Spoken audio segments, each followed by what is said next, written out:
Không ai tới nào hỏi chơi khó con đâu. Ê ê ê ê ê.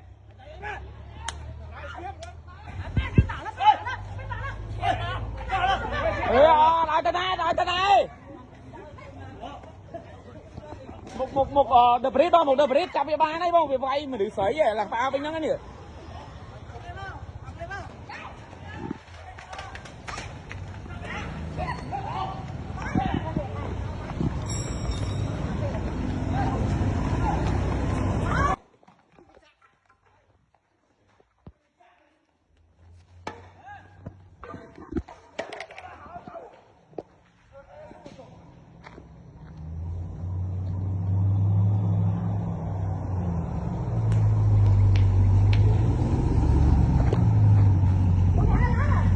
Ôi chọc đá đang Chi Lan rồi.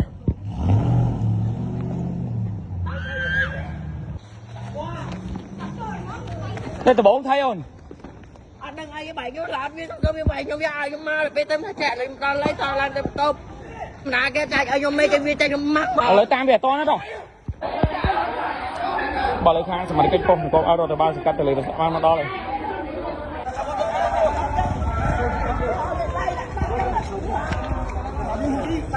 Cho khoan xuống lại mình sẽ bay kia.